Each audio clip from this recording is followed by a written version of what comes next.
मामला तो है कि ट्रंप सरकार को बहुत बड़ा झटका तो लगा है, क्योंकि यूएस की ट्रेड कोर्ट ने आज ये कह दिया कि जो टैरिफ उन्होंने लगाए थे वो गैरकानूनी है, अवैध है। रेसिप्रोकल टैरिफ जो 2 तारीख से लगाए गए थे, और साथ ही साथ उन्होंने ये भी कहा कि ट्रंप प्रशासन ने अपने दिए हुए अधिकारों का गलत फ़ायदा उठाया है, क्योंकि आमतौर पर इस तरह के टैरिफ जब लगाए जाते हैं तो कांग्रेस की मंजूरी ज़रूरी होती है, संसद की मंजूरी ज़रूरी होती है, लेकिन ट्रंप सरकार ने उसे बाईपास करते हुए एक राष्ट्रीय आर्थिक आपदा घोषित कर दी, यानी कि नेशनल इकोनॉमिक इमरजेंसी घोषित कर दी, जिसकी वजह से उन्होंने बिना संसद की मंजूरी के ये टैरिफ लगाए थे। और छोटे जो व्यापारी है और जो डेमोक्रेट्स के गवर्न किए गए राज्य हैं, उन सब ने मिलकर कोर्ट में ये याचिका दायर की थी कि ट्रंप सरकार ने अपने अधिकारों का गलत इस्तेमाल किया है, और जिसका फैसला आज यूएस की ट्रेड कोर्ट ने उनके पक्ष में दिया है कि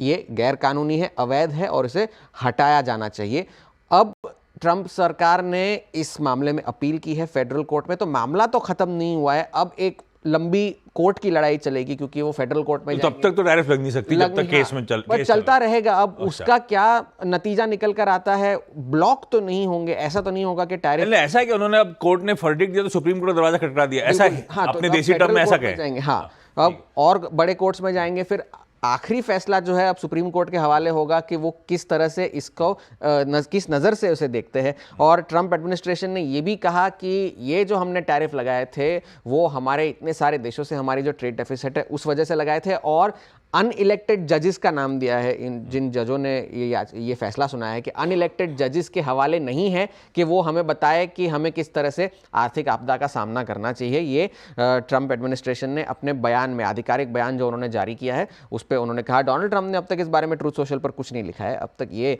नज़र रखने वाली बात है कि अब वो आगे क्या लिखते हैं। तो इस वजह से सारे एसेट क्लासेस में,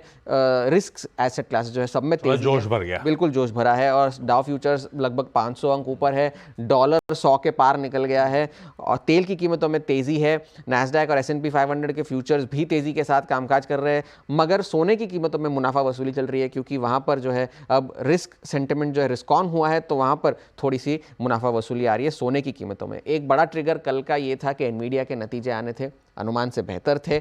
बावजूद इसके कि जो चीन पर जो निर्यात के कर्ब्स लगाए गए थे, जो पाबंदियां लगाई गई थी, उसके बावजूद नतीजे अनुमान से बेहतर थे। $4.5 बिलियन का उन्हें राइट ऑफ लेना था इन्वेंट्री का इस तिमाही में, और उन्होंने ये भी कहा कि अगर ये जो है पाबंदियां नहीं होती तो और $2.5 बिलियन की बढ़ोतरी हो सकती थी उनके आय में, तो और नतीजे अच्छे हो सकते थे, ये एनवीडिया ने कहा। और जो अगले क्वार्टर की, यानी कि इस तिमाही की उन्होंने जो गाइडेंस दी है $45 बिलियन के रेवेन्यू की, वो अनुमान मुताबिक है, बावजूद इसके कि इस तिमाही में उन्हें $8 बिलियन का नुकसान इन एक्सपोर्ट कर्व्स की वजह से उठाना होगा। और एनवीडिया के सीईओ जो है येनसेन ह्युआंग, उन्होंने कहा है कि चीन में जो ये पाबंदियां लगाई गई है उससे उनके व्यापार को, उनके बिजनेस को काफ़ी नुकसान पहुंच सकता है आगे, क्योंकि उनका जो एआई मार्केट है वो लगभग $50 बिलियन का आगे चल के बनने वाला है। तो अगर वहां पर उन्हें व्यापार करने का मौका नहीं मिला तो इस वजह से उनके पीयर्स को फायदा हो सकता है, उन्हें नुकसान हो सकता है। तो लिहाजा वो ट्रंप एडमिनिस्ट्रेशन से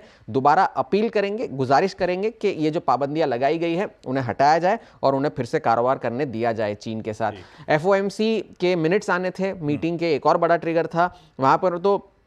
अनुमान मुताबिक ही चीज़ें हैं, कोई ऐसी बड़ी टेक अवे नहीं है। उन्होंने ये भी कहा कि अब इंटरेस्ट रेट्स, ब्याज दरें जो है वो हायर फॉर लॉन्गर रह सकती है, क्योंकि अभी भी अनसर्टेनिटीज़ बहुत है महंगाई और बेरोजगारी को लेकर, और ग्रोथ एक्सपेक्टेशंस जो है 2025 और 26 के, उन्हें कम कर दिया गया है। एक बहुत इंटरेस्टिंग टर्मिनोलॉजी डोनाल्ड ट्रंप के लिए दी गई है, टाको जी। उन्होंने कहा है ट्रंप ऑलवेज चिकन्स आउट। ये फाइनेंशियल टाइम्स के एक कॉलमनिस्ट है, उन्हें ये